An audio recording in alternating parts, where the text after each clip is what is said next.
Welcome to DIA Today, Democracy in America Today. I'm Matt Parks alongside Dave Corbin. Glad to have you with us as we explore the ideas behind today's headlines.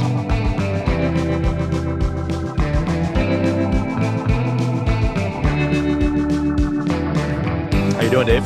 I'm great. How about yourself, Matt? How are things in New York? Yeah, we're doing well. We're enjoying a nice kind of Indian summer stretch here. So it was real cold for a couple of days. It was like 40, low 40s when we were waking up and thinking, do we have to put the heat on in September? But now we're back into the 70s, and it's been real pleasant the last several days. So enjoying that. Good. Yeah, back in California, the air is clear, and the fires have been somewhat contained. So it's much nicer here. Blue sky in California as opposed to what it's been the last 3-4 weeks. That's great. Well, we spent the last 2 weeks talking about the key battleground states in the presidential race.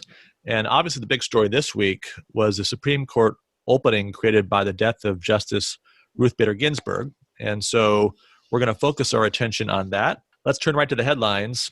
The death of Ruth Bader Gisburg added additional intensity to our already fraught political season.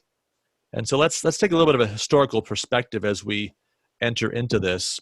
We're going to look at the Supreme Court primarily since Roe versus Wade in January 1973. And there's a variety of reasons for doing that, but one is that it's obvious from any observer perspective that it's that period during which the intensity of confirmation hearings, all the political theater that surrounds Supreme Court nominations has increased. And it's certainly increased, I would say, over that period of time.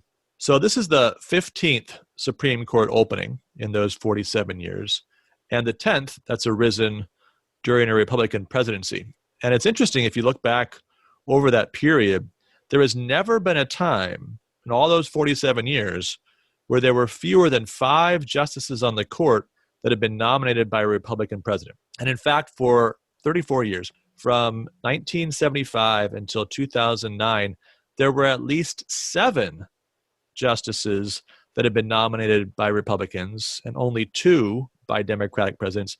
And for a period of 3 years in there, it was 8-1. So Republicans have had the lion's share of the nominations, and yet I think we could say, if you consider the overall trajectory of the court over that period, at least the headline-making cases in areas like same-sex marriage or abortion, it hasn't felt like the court's been controlled by conservative Republicans. And of course, before we get any further into this, I think it's worth pausing then to appreciate why it is that there's been so much pressure on Donald Trump versus a candidate now as president to release the names of people that he would consider as possible Supreme Court nominees, and why there hasn't been that much pressure on Joe Biden to do the same. There's been Republican pressure demanding that Biden release his list, but progressives don't seem all that concerned about it. There's no liberal elites that are crying out to Biden for a list. And the reason for that is that the record of the two parties is somewhat different when it comes to the expectations of their nominations versus the reality that follows. I'd say there, Matt, that it's pretty clear that the Democratic Party and its leaders pay their voters in hard currency, and that just hasn't been the case with the Republican Party. And therefore, the trust that you see there that Biden need not release a list, because they know that it's very clear the type of judges that Biden would appoint if he won the presidency on November 3rd. Yeah, they're not worried that there will be any misses. In fact, I think if you look back through the list, the last Democratic miss from a liberal progressive perspective was probably Byron White, who was nominated by Kennedy back in 1962, and who was one of the 2 dissenting votes actually in Roe in 1973. But of the 10 Republican nominees that have added to the court since Roe, we've got at least 3 disasters: John Paul Stevens, Anthony Kennedy, David Souter. Sandra Day O'Connor, John Roberts, disappointments, I think it's fair to say. Justice Alito, probably call him a win. Thomas and Scalia, home runs. And Gorsuch and Kavanaugh, too soon to say. Although there's some concern, I think maybe with both, with Gorsuch especially in the most recent term.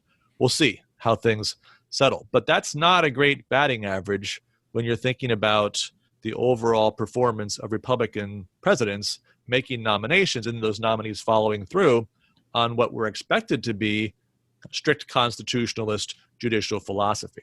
Yeah, it's real difficult, for the Republican Party, not to let them off the hook on this front, but when you're always playing defensive, as if your understanding of a strict constructionalist position should be, that you're not going on the offensive and being a legislator, but you're trying to defend against those on the other side who are trying to do that on the court. If you're always playing defense and 5 of your 10 picks have been misses and they're not playing defense, then the other team's going to score a lot of touchdowns, which has happened over the last 50 years. And I think it also speaks, Matt, to this question that we brought up in the future of conservatism, where fusionism was supposed to work as an alliance between social conservatives and libertarians.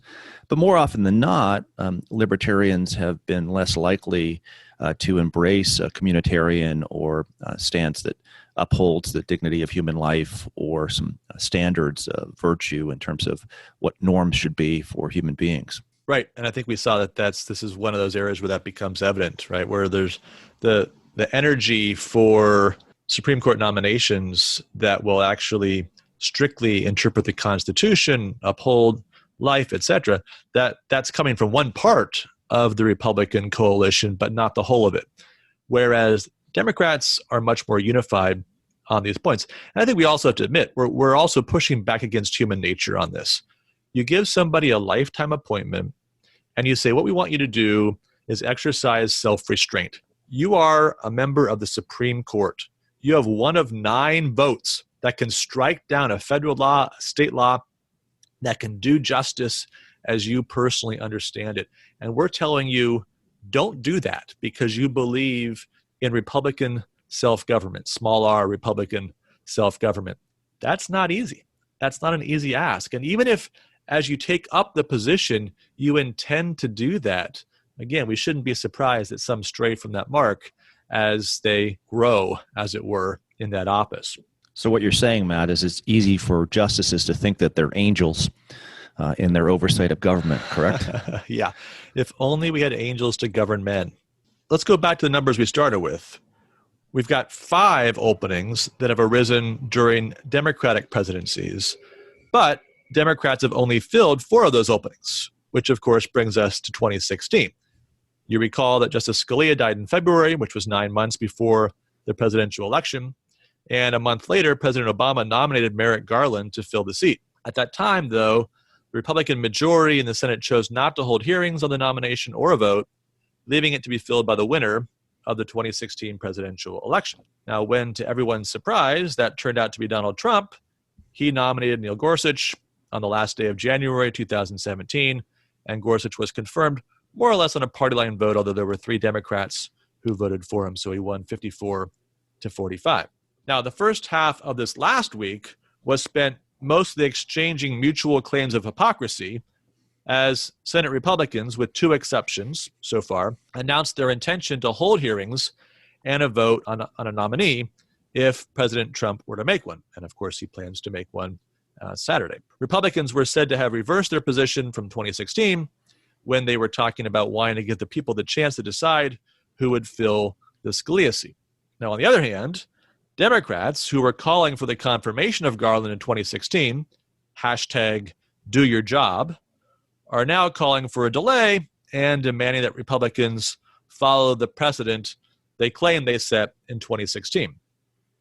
Now, we can get into the back and forth in this, we will in a second, but interesting that Justice Ginsburg was actually profiled in the summer of 2016 in the New York Times and was asked if she thought the Senate had an obligation to take up Merrick Garland's nomination. So this is July 2016. She replied, "That's their job. There's nothing in the Constitution that says the president stops being president in his last year." So all this raises, I think, 2 questions. Number one, what was the precedent? What really happened in 2016? What does that have to say about our situation today? And then more broadly, in light of that and the Constitution and all the other moral principles that surround this, what in fact ought to be done? So let's start with the question, what was the precedent? And this is a little complicated because we have both individual and institutional precedents. In other words, we have things that individual senators said, but then we also have the general principle that was announced by Senate Majority Leader Mitch McConnell as he framed the issue. So according to McConnell, in the precise terms in which he announced the principle in 2016, The issue was you have one party in control of the presidency, another party in control of the Senate, an opening arising in an election year. In that circumstance, he said, if you go back through American history, there'd only been one instance in 1888 when that party that was different from the president's party, but in control of the Senate, had approved a presidential nomination. And so he said, following that precedent, we will not act. We will allow the process of the election to unfold, and whoever is inaugurated in January of 2017 will then make that pick. If you go back through and look at the history, Dan McLaughlin has a great summary of the history on this in National Review this last week. There have been 29 election year Supreme Court vacancies every time the president makes a nomination. So that part of it is standard regardless of the control of the Senate. Most cases very promptly. But there's a big difference between what happens if the Senate's controlled by the president's party versus if it's not. So 19 cases where the same party has the presidency and the Senate, 17 of those 19, the vacancy was filled, including 3 after the president lost re-election. Now, 10 remaining cases where presidency is in one party's control and the Senate in another party's control. In that case, as we've already mentioned, only in 1888 did you have a nominee confirmed before the election. There were 2 confirmed after the election, and then there was 1 that was a recess appointment that was eventually approved. So if you say, well, 2016 is a situation where you've got this division between parties, 2020, a situation where you have united parties, and no one had said anything else, then it would be perfectly reasonable for Republicans in 2016, following the pattern of history there, to not act on President Obama's nomination. And in 2020, given the history there, to act on President Trump's nomination. So that's the broad historical precedent. The question is, are the things that were said specifically by Mitch McConnell and other senators, are those additional matters we have to consider as we think about what Republicans should do in 2020 versus what they did in 2016? Well, I don't think you can emphasize what you just discussed, Matt, and that is the precedent seems to have followed the constitutional precept or principle, which is the president has the power to nominate individuals for the court, and the Senate has the authority to advise and consent and vote upon those appointees. And when you've had a president whose vision of a court appointee was in alignment with the Senate, that individual got through. When that was not the case, that individual did not get through. So that seems to be the constitutional principle or precept playing itself out clearly. Yeah, and there's been some talk that 1988 was an exception to this. So Lewis Powell resigned from the Supreme Court in the summer of 1987, but his replacement, Anthony Kennedy, wasn't approved until February of 1988, which was obviously an election year. Democrats controlled the Senate. But it's a little bit rich for Democrats to cite this case because the only reason there was an opening available to be filled in February of 1988 was because of the shameful treatment that they gave to Robert Bork, who was Reagan's first nominee in the summer. And of course, not just generically Democrats shamefully treating Bork, but led by Ted Kennedy and Joe Biden, who were probably the 2 who were most uncivil and unreasonable in their objections to Bork and his judicial philosophy. But let's get back to the question of what Republicans said then versus what they're saying now. So after McConnell announced his intention to move forward on any nomination that Trump would propose, Democratic Senate leader Chuck Schumer responded by quoting an op-ed that McConnell had written back in 2016, calling for the people to have the right to weigh in on whom they trust to nominate the next person for a lifetime appointment to the Supreme Court. And there was a piece written by David French earlier this week for Time magazine where he cites several other Republican senators who said similar things. So Lindsey Graham, who's, of course, Senate Judiciary Committee chairman, if an opening comes in the last year of President Trump's term and the primary process is started, we'll wait to the next election. Ted Cruz, it's been 80 years since a Supreme Court vacancy was nominated and confirmed. In an election year, there's a long tradition that you don't do this in an election year. Marco Rubio, I don't think we should be moving on a nominee in the last year of this president's term. I would say that if it was a Republican president. Now, of course, all three of them are prepared to vote on a Trump nominee. And again, Graham driving the car on this is at least tentatively scheduled hearings to begin on October 12th. Well, I think it shows you, right, that for each of these three, whether it's Graham, Cruz, or Rubio, party interest was more important to them than precedent, and obviously it was front and center because they weren't looking at constitutional precept or principle when they were making these remarks. I think that's one of the challenges here, right? How are they held accountable for the inconsistency between what they said then and what they said now, and the actions that are going to follow from that? Well, I have an idea, Matt. Isn't Lindsey Graham up for election in the next 40 days? So he is. If you're upset that he said one thing back in 2016 and is doing another in 2020, then you have the opportunity, if you're a voter in the state of South Carolina, to vote him out of office. That's the constitutional remedy that's in place there for anyone who does something that is not in alignment with what you think is right as someone who holds a ballot. All right, so let's then shift to our second question, which is what should be done. And we'll start with the presidential candidates. President Trump, pretty clear what he thinks ought to happen. He's going to make a nomination, again, as soon as tomorrow. And he wants the vote to take place before the presidential election. He was talking earlier in the week, a variety of reasons for this, but one that he focused on in particular was to have a ninth justice in place in the event that there's disputes that arise around the election itself, that you wouldn't want to have a 4-4 possibility. You'd want to have an odd number of justices, a full court, in order to make those decisions. I like his position. I think this is one place where the expectation of Trump was that he was going to follow through with a nominee, even if it ruffled feathers in the swamp. He'll do just that, and he's putting forth this idea, asking people to vote,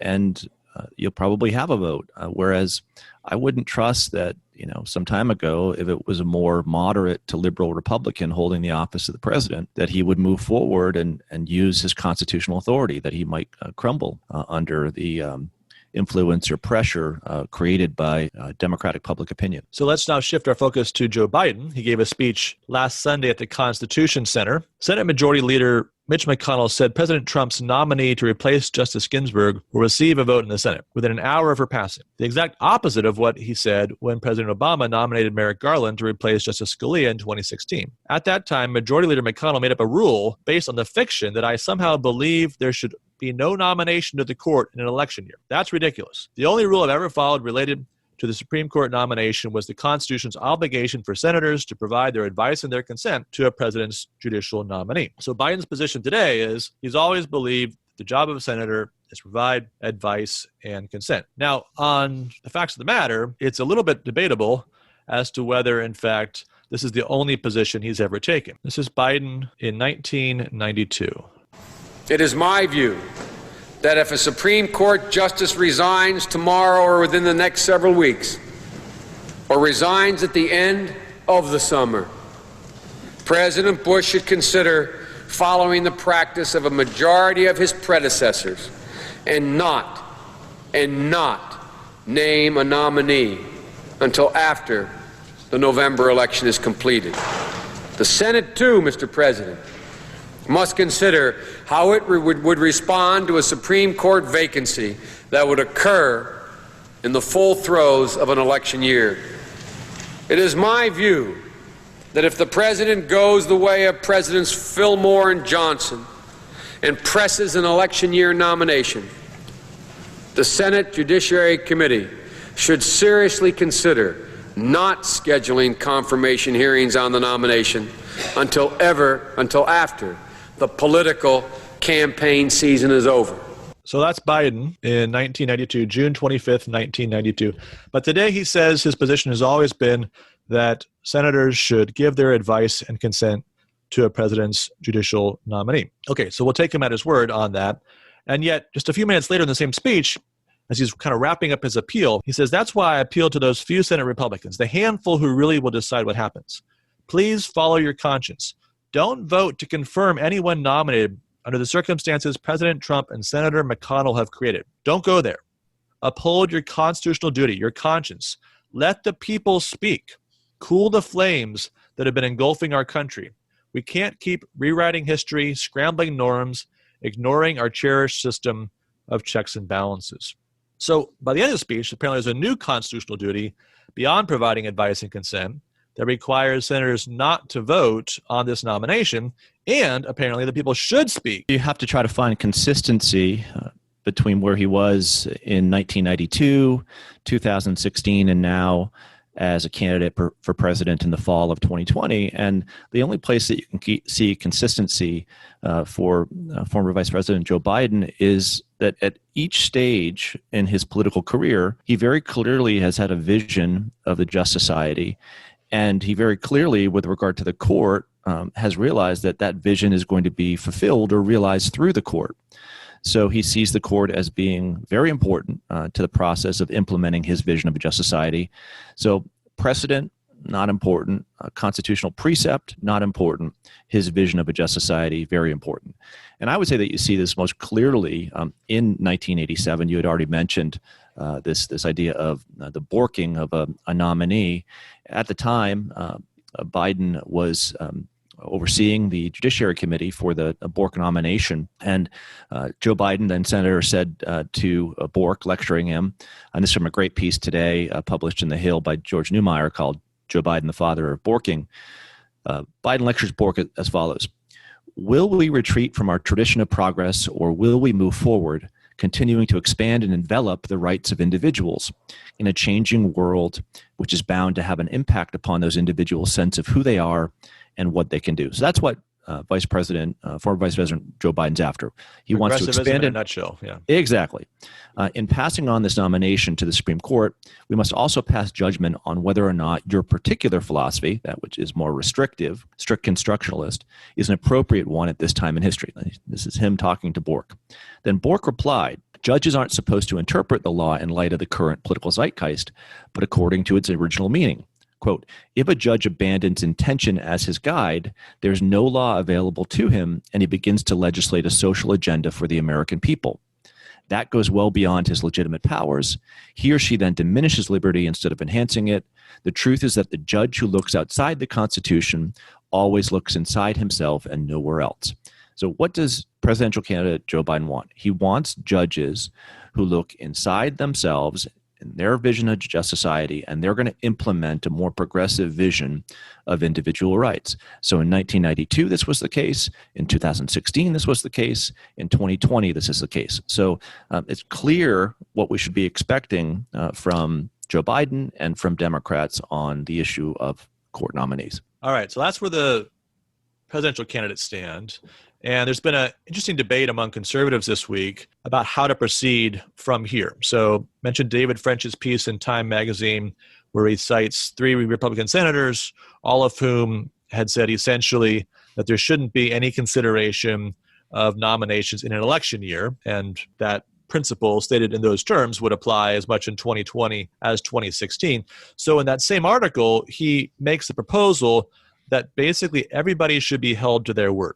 So President Trump makes his nomination, step 1. Number 2, Senate Judiciary Committee holds hearings. Democrats demanded that in 2016. French says, all right, give them what they want. They don't get to be inconsistent on that. Have hearings. But, he says, then the Senate delays its final vote until after the election, which is what Republicans were arguing for in 2016. And in the meantime, there's some kind of grand compromise with Biden so that he agrees that if they do that he won't be in favor of expanding the court or adding Puerto Rico or D.C. as new states next year, or some of these other more extreme proposals that are now being bandied about as Democratic countermeasures for the approval of a Trump nominee at this stage of his presidency. French's overall argument is that if Republicans proceed with the vote, it will simply be an exercise of raw power in light of what they said in 2016. And that we, broadly speaking, need to lower the temperature in our politics, and this is one way to do that. What do you think, Dave? I think it's a terrible argument. I don't see how in following through with the constitutional authority that you have in your office, so you're the president, putting a appointee forward, and you said that 29 times that's happened, and in giving advice and consent, as the Senate is given constitutional authority, that's not an exercise in raw power. That's an exercise in constitutional authority. So this idea that somehow the temperature is going to be lowered if somehow we stop fulfilling our constitutional authority, I find to be ridiculous. And especially given just what you said about these threats that have been made next year, that somehow the court is going to be packed or we're going to add states that aren't in place. If I'm worried about that scenario, then going into the next 40 days, if I'm part of a Senate campaign in Iowa with Joni Ernst or Steve Daines in Montana or Tom Tillis in North Carolina, I'm relaying that message, that threat that the other party is putting forward and saying, really what's on the line, if you vote for me or you vote for the other person, is the Constitution of the United States. The other party wants a post-constitutional country. Vote for me and I will continue to operate within the powers that have been granted to me, and I won't want to change the country so that it have it give up on the Constitution that's held it together all this time. All right. Well, next we have Yuval Levin, who's responding to French, among others, who are making similar proposals in a piece in National Review, and essentially trying to lay out, in his judgment, the moral dilemma that's embedded in all this, and trying to sort through it and make the best of a bad situation. So I think in his view, nobody's hands are clean. Everybody's 2016 position and 2020 positions are not really consistent. And that both parties, although not to the same degree, have been involved in escalating tensions, pushing constitutional limits and boundaries. And so the question is, how do you proceed in a context like that, where you've got this heightened tension, lots of hypocrisy? What's the best way forward? And so he says, as the piece begins to draw toward a conclusion, we do need an off-ramp from this path. And that would require restraint, which means it would require choosing not to do something you have the power to do. Such restraint is generally up to the party with the power to act. And that means that at this point, at least, it is up to Republicans. Some thoughtful observers have suggested that this is precisely what Republicans should do, while getting the Democrats to commit to some restraint if they win power in November. And that's the French proposal, in essence, among others that are out there similar. It's a serious idea with serious appeal, but it also calls for an extraordinary concession unlike anything either party has done in this arena before. To treat it as some Democrats have as no concession at all but the obviously appropriate move in this situation is absurd. In fact, it would be such a lopsided concession as to raise an obvious danger. Republicans are trying to confirm a judge when they have the presidency and Senate majority. Democrats would be trying to pack the court in an unprecedented maneuver to artificially empower their new president and Senate to take control of it. These are hardly equivalent moves, and the trade one for the other would reward extreme threats and so encourage more.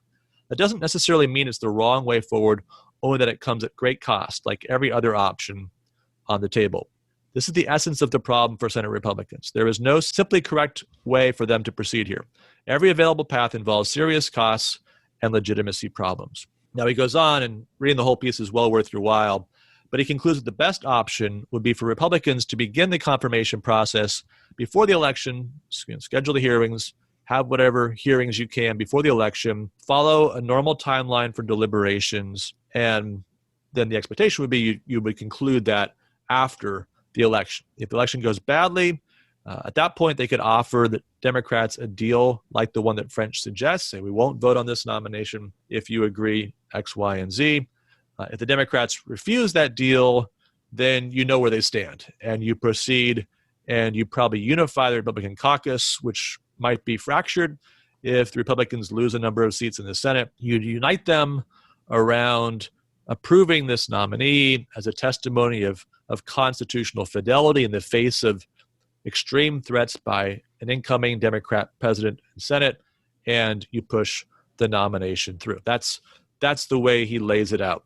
What do you make of Levin's response to French and that as a framework for moving forward here, Dave? Well, I think Levin, in part, gets it right that French is giving up too much, and I think he definitely, in moral terms, gets it right in that he wants there to be an off ramp from all this, political division and faction and all the rest. And where I would disagree, and maybe I'm not disagreeing with him, but where I would say the better way to have an off-ramp is to have the reestablishment of the Constitution as the law of the land. So the only way to kind of fix what's wrong with American politics that is moving towards this direction of being a post-constitutional republic is to reinforce that constitutional republic.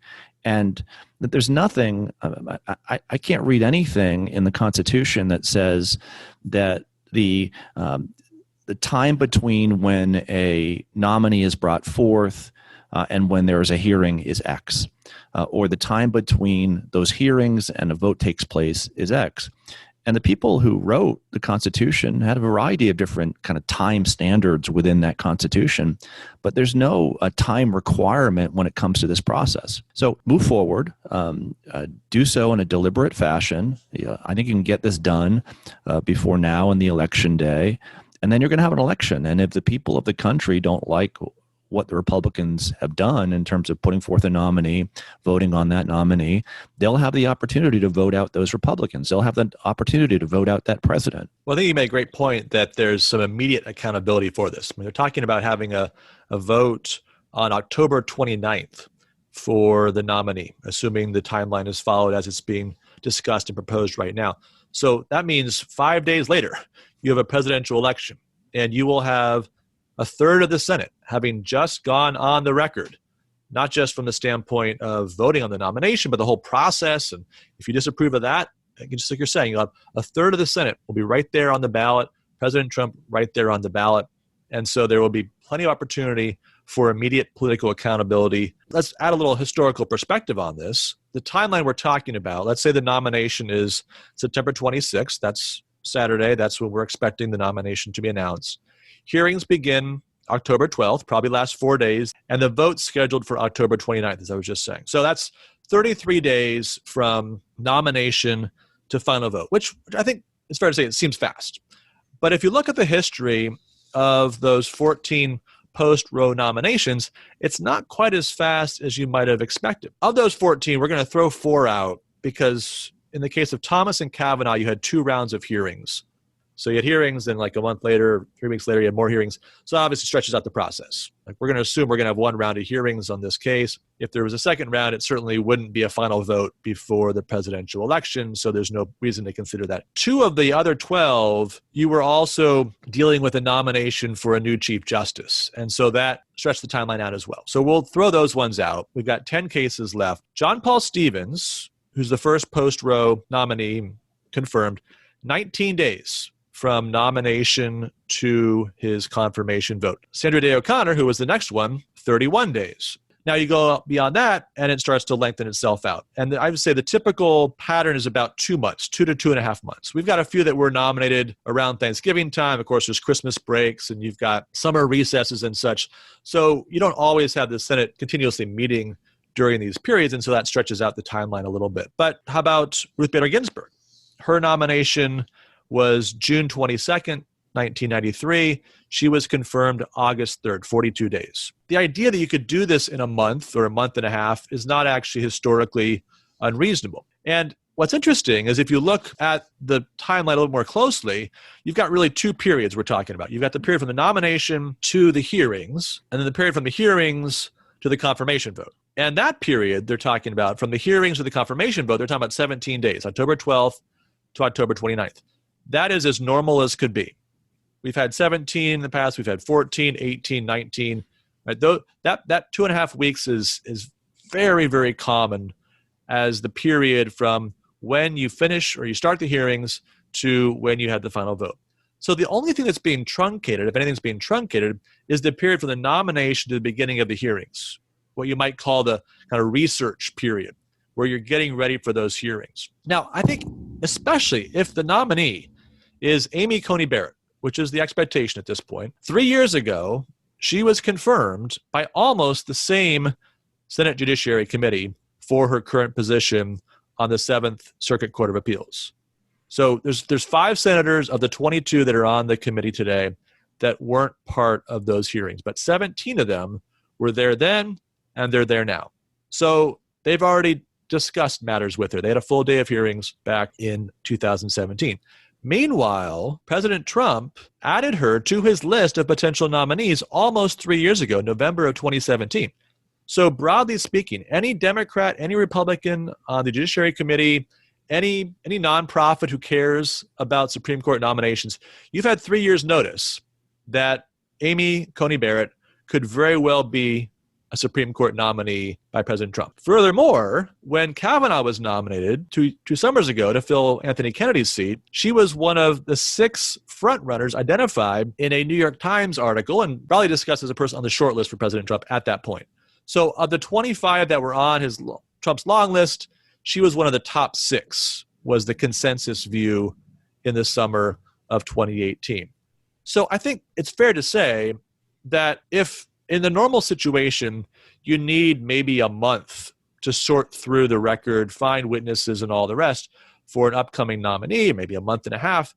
To do it in less time in this case should not be difficult, given the fact that we've only got 3 years of new record, her time on the Court of Appeals, all the rest has already been vetted by the Senate Judiciary Committee. You've got her prominence on this list, all opportunity to do whatever research you want to do over the last 3 years, and again, for the last 2 years, a recognition that she could very well be the nominee the next time an opening arises. Matt, I don't like to do this because I'm cautious as a person in general, but I'm going to go on a far, far limb here.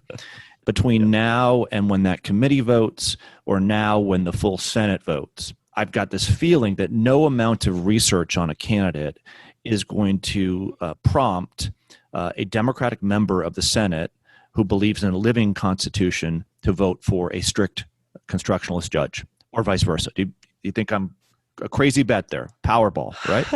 Powerball proportions. I think you're probably right. I think the timeline is aggressive, but it's not unreasonable or unprecedented. And filling the seat is consistent with both the constitutional framework of our system, the history of Supreme Court nominations. I think especially if Barrett's the nominee, it really should be full steam ahead, and no one needs to apologize for that. Now, there's one more dimension of this I think it's worth talking about that we're going to develop in our required reading, and we've kind of been hinting at this all along, but there's an important question of judicial philosophy here. In a lot of areas of politics, you could say, well, Republican, Democrat, the choice between them is essentially prudential. It's a matter of judgment, to be informed by experience, sound reasoning from human nature, our best understanding of the moral dimensions of the policy that's in view, what's the proper size of the military, what are the proper terms of diplomatic relations with other nations, welfare policy, tax policy, we could go on. Those sorts of issues don't normally generate constitutional questions, and even when they do, they don't raise fundamental questions about our constitutional system. But this isn't true when it comes to Supreme Court nominations. Here we have one party that, at least in terms of its platform and its rhetoric, is committed to appointing judges who are willing to be judges, exercising judgment rather than will, and the other party is not. There is no constitutional equivalency between a typical Democratic judge who is not bound by the text of the Constitution as originally understood or the moral framework that it presupposes, and a typical Republican judge who is bound by those things.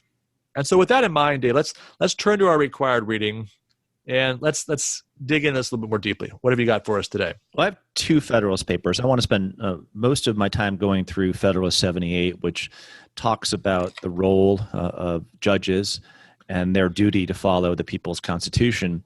And then the second Federalist paper that I want to reference in passing is Federalist 51, that talks about the different branches of government and what it means to uphold the constitutional responsibility of one's office. So Federalist 78 says the following: whoever attentively considers the different departments of power must perceive that in a government in which they are separated from each other, the judiciary, from the nature of its functions, will always be the least dangerous to the political rights of the Constitution, because it will be least in a capacity to annoy or injure them.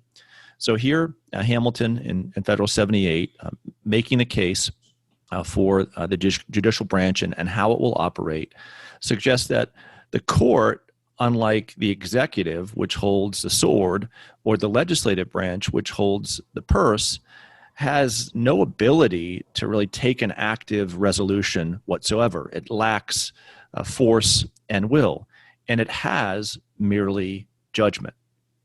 So the proper task of the Supreme Court, according to Hamilton and according to the Constitution, is its judgment. It does not prescribe the rules by which the duties and rights of every citizen are to be regulated. It secures those rights as already established within the Constitution itself. So it's very, very difficult. And I remember back when I was involved in politics in New Hampshire 20 years ago, by the time of the late 20th century, given how much judicial activism there has been, many members of American society, many of the voting electorate somehow believe that the court has an authority that is greater than the Constitution itself. But here Hamilton is arguing that that's not the case, that the master is the people who have ratified or will ratify the Constitution, and the court is thereafter present to secure that which the people have ratified. So the court acts as a negation against the other branches that may have taken that original authority granted to the Constitution and skewed it in one direction or another. You see anything different in the beginning of Federalist 78, Matt? No, I think this is really an important point, because there's been the thought for the last century that the Constitution says what the Supreme Court says it says. And we recall the battles we've been through on this point over the years, saying, no, that's not actually the case. The Constitution has meaning independent of the opinion of a majority of 9 justices on the Supreme Court. How do you discern that meaning? You go back to the public meeting at the time it was ratified. What did the people who actually make the law understand themselves to be doing? And that's why it's not just a mere choice to, well, I believe in original intent and you believe in a living Constitution. I like higher taxes, you like lower taxes. This is not the same thing, because one of these principles assumes that the people are actually governing themselves, and one denies that. One allows the people to establish the framework for their government and requires all officers under that government to conform to that framework. And one assumes that at least one part of that framework is actually above the framework and can make judgments that bind everybody, including the citizens, under whose authority, supposedly, they have their office. Yeah, so then the objection is, well, have you created an unrepublican constitution? And here Hamilton says, no.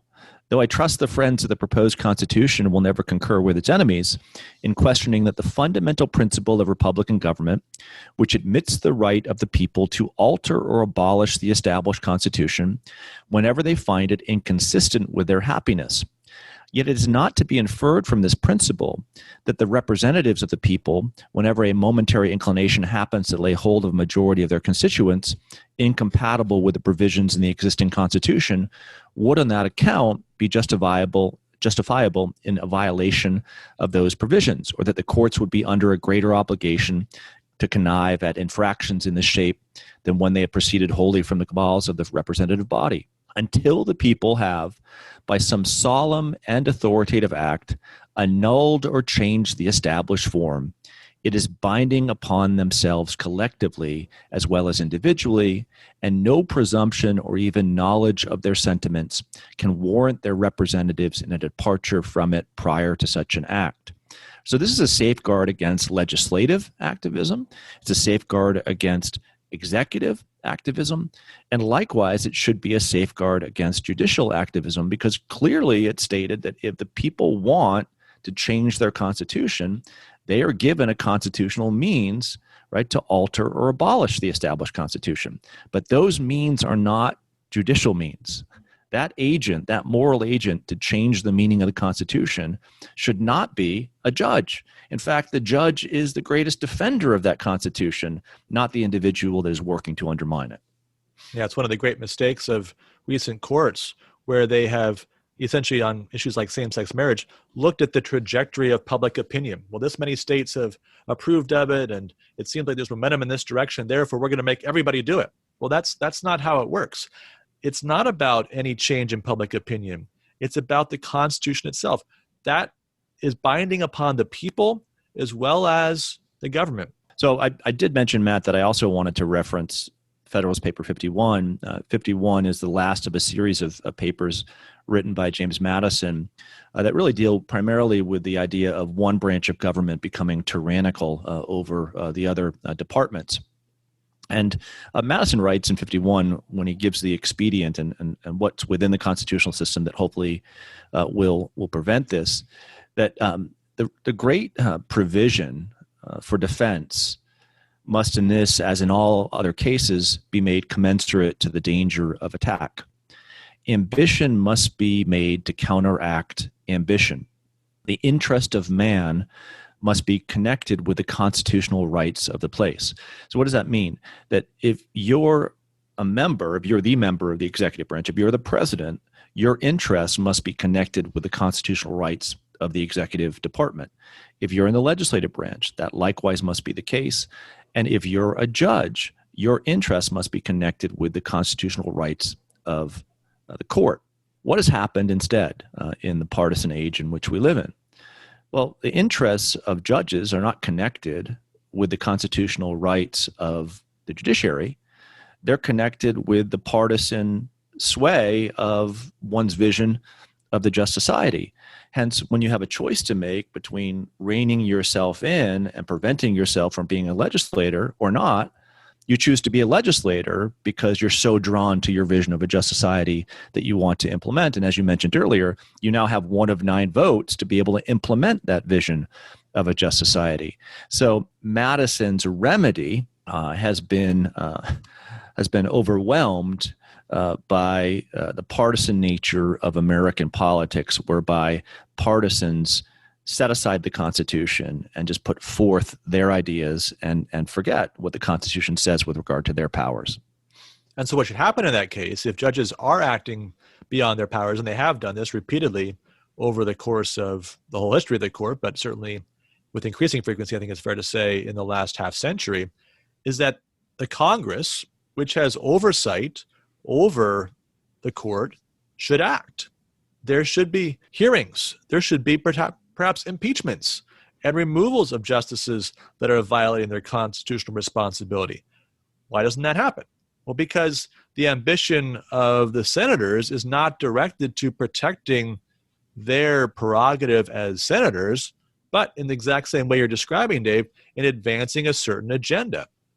They're making common cause. There's, you might say, a conspiracy against the Constitution among people that are ideologically sympathetic with one another across the branches. They're not trying to rein each other in. They're trying to think about the best branch at the best moment to advance the cause the furthest. And so rather than the institutional rivalries where ambition counteracts ambition, as Madison is proposing in Federalist 51, we have ideological agreement that then leads senators to root the Supreme Court on when they take on legislative matters, especially when it keeps those senators from having to cast a vote that they wouldn't really want to vote. That's what I was just going to say, Matt, that the interest of so many senators and congressmen today seem to be connected with getting reelected. So if they can allow the courts to make the hard decisions for them, all the better. So the play of cowardice in this game. Right. Wrong ambition, right? Rather than the ambition to maintain your institutional prerogatives and ultimately protect the Constitution, your ambition is to maintain your individual prerogatives, the emoluments of office and all the nice things that go along with being Senator so-and-so, and thereby to dodge the tough votes. If the Supreme Court will take those off your plate, all the better. I just add one more point on this before we wrap up our discussion of the role of the Supreme Court. One of the things that's embedded in Federalist 78 and in some of the passages that you read and elsewhere in that essay is, again, this absolute necessity that judges act in accordance with the original meaning of the text. If they're actually going to do their job as judges, they have to be wedded to that. That's Republican theory. This isn't just a theory of constitutional interpretation. This is what it means for a community to be self-governing.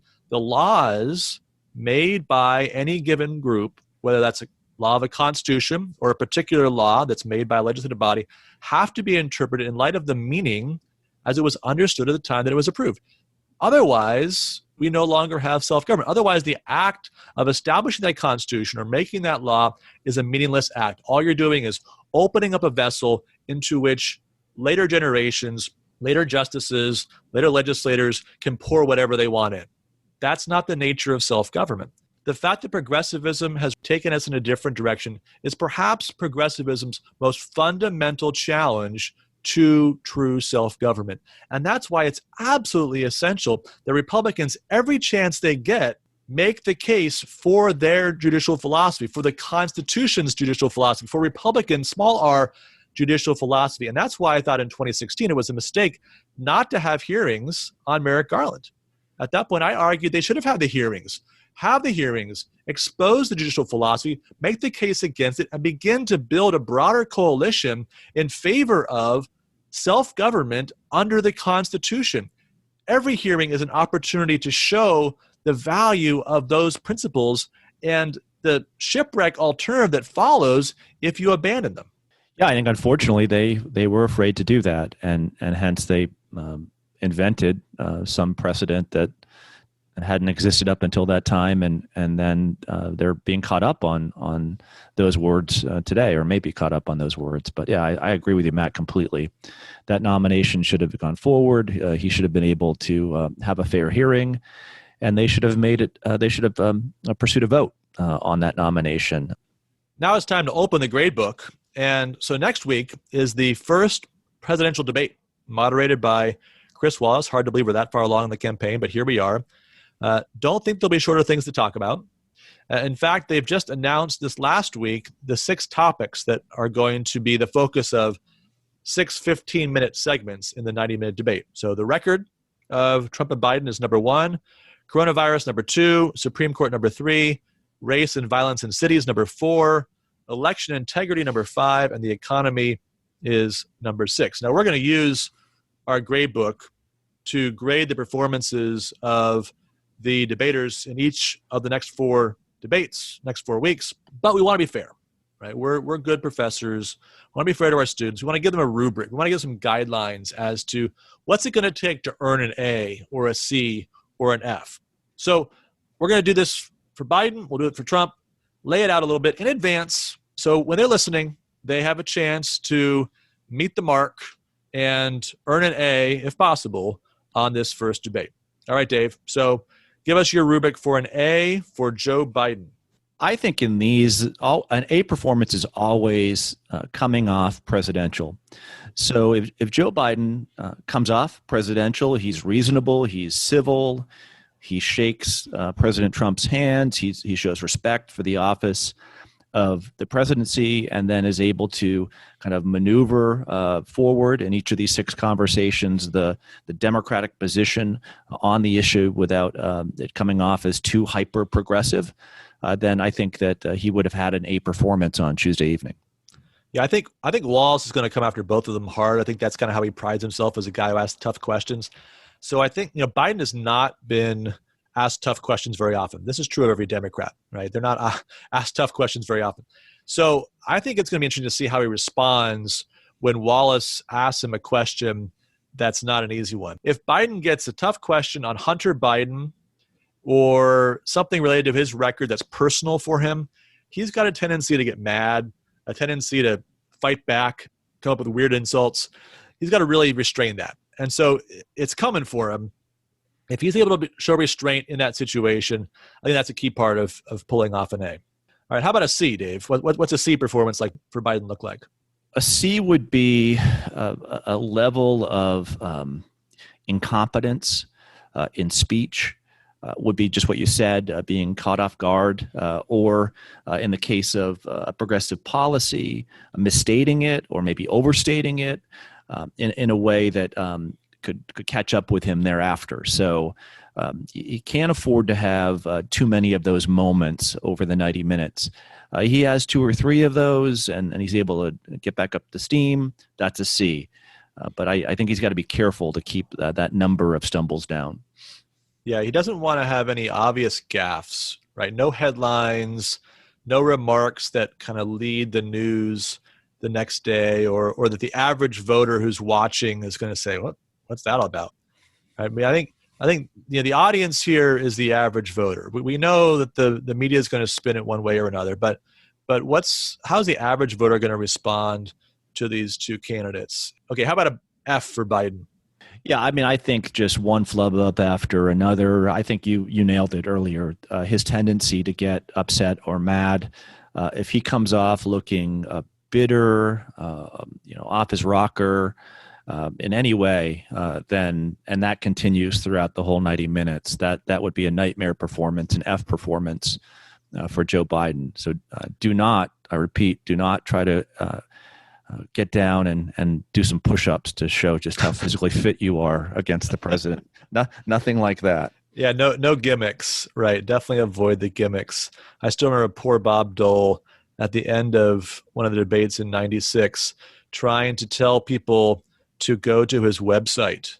And of course, in 1996, if you were 75 years old or whatever Dole was, website was not really the language that you spoke. And so he's there, http://www. It was brutal. Apparently the handlers said, hey, you got to be hip. We're going to do websites, but did not come off. All right, how about Trump? What's an A debate performance look like for President Trump? He has to stay on point. He has a lot of, I think, good points to make about his record, about his vision for the country. I mean, we go back to our RNC episode. That was a very cohesive, disciplined Republican message as the Republican Party as the party of opportunity, the party of equality, and so on. If he's able over 90 minutes to look presidential in putting forth that vision that was there in the RNC, then he receives an A for the evening. Yeah, I think he's got to have some verbal self-control. He's going to have to do his thing. He's going to have to be Trump. And, if he's able to bait Biden into committing himself on some of his progressive policies more than maybe would be wise for Biden. I mean, Biden's challenge is a lot of his ideas don't pull well. And so if he can be Joe Biden, regular guy, he can win the election. But if he's Joe Biden, who's the front man for a progressive agenda, that's not a winning combination. So if Trump can get him into that mode where he gets some of those things on the record, and I think just in general, look, in a time where there's so much uncertainty, the question is who's the safer choice? You know the dangers of Trump, but could the dangers of Biden be greater? How about a C performance for Trump? He loses just that measure, that measure of what it's meant, what it means to be a president, what it means to advocate certain ideas, and instead he begins to become less measured in his attacks on Biden-Harris, less measured on his attacks, which will come on Wallace, less measured in his attacks on all those who aren't in favor of his policies. So as he begins to lose measure, he'll begin to look more average and be more deserving of that grade of a C. Yeah, one of his faults is he's overconfident when it comes to his own knowledge of things. And so he doesn't prepare for debates because he doesn't need to prepare. If he doesn't have at least some message discipline, some points that he's able to communicate effectively, some sentences that he starts at point A and gets all the way to point Z, then he's going to have a difficult time connecting with the audience. There's some that are just going to respond to the personality, but he's got to be able to persuade some that his presidency is worth continuing. All right, how about an F? What's an F for President Trump look like? Yeah, I think that Joe Biden's going to try to make the debate about Donald Trump. Chris Wallace is going to try to make the debate about Donald Trump. If Donald Trump likewise makes the debate about Donald Trump and is impossible to watch, then he's kind of set himself up for that failure that he would receive. So his, to say it differently, his bar is set much higher if he plays into this idea that he is the Messiah, the Savior, and then acts anything like a Messiah, a Savior during the debate itself. So I think going back to this idea of being measured, having a vision that he's tried to put forward as president, but that is the will of the majority of the American people, defending the will of the majority of the American people against those ideas that would undercut what most of us would want. If he goes in a direction where he's off the rails and is shown to be off the rails, and that's an F, because I think it's going to turn off that 5% of the voting electorate who still hasn't made up their mind. All right, our last segment, as always, is the Tocqueville's Crystal Ball. We had 5 more sports picks, 5 sports, 5 picks last week. Once again, it was a bit of an uneven result here. I got 4 right out of 5. Dave, 1 out of 5. So to date, I am 8-2. Dave, you're 2-8. You were about a yard from glory with the Patriots there against Seattle. That was tough. It was a great game. Yeah, I actually, it was the most enjoyable football game I think I've watched in quite some time. So it was good to see, especially without fans. But it almost felt at the end there that, because it was just down to the wire, that you didn't really worry about the fans anymore. So yeah, good stuff. Bad week, but that was a good game. So this week we've got 5 again. We've got NFL. We're going to go college football. And then NBA, NHL, MLB. Our NFL game this week is Packers at Saints. Sunday night. A couple of old quarterbacks. Saints are 3-point favorites at home. Aaron Rodgers on the road, coming off a big win last week. What do you think, Dave? Oh, I think people who have called Aaron Rodgers an old quarterback have really lit a fire beneath him. So I think I'm going to take the Packers in this game. I think that they are a very, very strong team.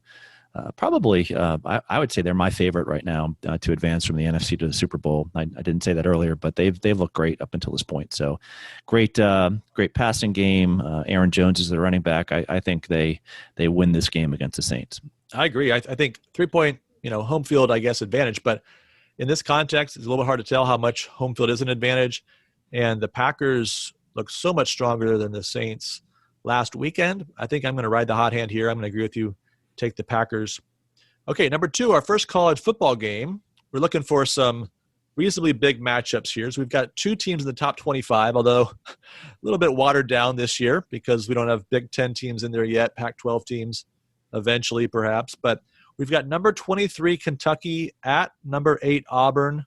Auburn, 7.5-point favorite. What do you think, Dave? I'll go with Auburn. I have to think that to be at number 8, there are a lot of voters who think that they've got a good chance to challenge the Alabamas of the world. So at home, they take this and win by more than 7.5 points. Yeah, I agree. I think it's going to be an Auburn blowout here, actually. So I'm not buying. The second-tier SEC teams are usually on the road a disaster. They can nick a win here or 2 at home, but on the road they tend to do very poorly. So I think Auburn will probably win this by at least 2 touchdowns. Number 3, NBA. We've got Miami at Boston-ish in the bubble. Game 5, Boston 3-point favorite, desperate for a win, down 3-1 against Miami, the surprise team of the NBA playoffs. Well, maybe Denver is too. I don't know. It's certainly not gone according to form, I think it's fair to say. So what do you think? Can the Celtics rally, at least for one night, and keep the series alive? Yeah, I would have thought that they could. I listened to the last game, though, and they're just so out of whack right now. And I think it's just because Miami just plays a great team defense. They are not really great on offense, but they find a way to get the basket when they need it. I just think they've proven in this series to be a better team, even though Boston, as many people note, have more individual talent. So I'm going to go with Miami finishing off the series Friday evening. I'm going the opposite direction on this one. I think Boston will get the win. I wish I didn't have to give you 3 points, but I think they win this game. I think Jason Tatum's going to be back. He's not happy with his 0 points in the first half of the last game. So I think he comes out firing, and I think that might be just enough to get Boston at least one more game in this series before Miami is able to wrap it up. Yeah, you think Miami will win the series, though, correct? I think Miami probably wins the series, but I think Boston's got at least one more big game in them. Number 4, NHL Stanley Cup Finals Game 4 tonight. We've got Tampa Bay at Dallas in Toronto. Lightning leading 2-1, favored to win Game 4. Of course, this was your pick way back when. Dallas was my surprise pick, so we're matched up against each other here in the finals. We did pretty well in that regard. What do you think? Tampa Bay goes 3-1, or does Dallas even it up? I think Tampa Bay wins and then goes on to win in 5. So I think that's the way that most Stanley Cups go. You get the lead. It's hard to come back when you're down. So I'm going Lightning all the way to Stanley Cup glory. All right. Well, yeah, you're on the record for that 2 months ago now. So I'm going to stick with Dallas. They've been a surprise team. They've managed to, despite the fact that their roster is probably not as strong as Tampa Bay, make it all the way to the final. And why not? Things get crazy sometimes in the Stanley Cup playoffs. And so I think they can at least get a second win, even it up, and we'll see where it goes from there. One more to go. Major League Baseball. We have the final National League playoff spots. American League, basically, it's all set up. We got 8 teams. The order is in flux, but we know pretty much which 8 teams we're talking about. Nationally, you got 4 teams that have clinched going into this last weekend. But there's 4 spots available, technically 8 teams, but really 6 teams that have a chance. So what I'm going to ask you to do, Dave, is tell me, of these 6 teams, which 4 get in? And I'm giving a little bit of help here. I'm giving to them in order of their current record. So the highest probability of them getting in based on their record at present first, and the lowest probability at the end. So here's what we got. We got St. Louis, Miami, Cincinnati, San Francisco, Philadelphia, Milwaukee. So I definitely take the Cardinals. I think they're playing the Brewers this weekend, and I think at home. So I would I slot them in. Miami, I'm not include them in my group. They have to go up, I think, and play the Yankees. So I say that's the surprise. They're second in order right now, but they don't make it in. And instead, I'm going to put the Reds, the Giants, and this will please some of our friends in New Jersey and Philadelphia, the Phillies in those 4 spots. Yeah, it'll be amazing if St. Louis and Miami both make it, given the challenges they had with COVID at the beginning of the season, right, where St. Louis didn't play for 16 consecutive days, and they've had to make up all those games with doubleheaders, and they're yet somehow still in playoff position. It's really remarkable. Miami didn't have quite as many days off, but still a long stretch and a lot of doubleheaders to make up for it. I'm going to take St. Louis and Miami. I think Cincinnati makes. I think the Phillies get ahead of San Francisco. So I think San Francisco falls out.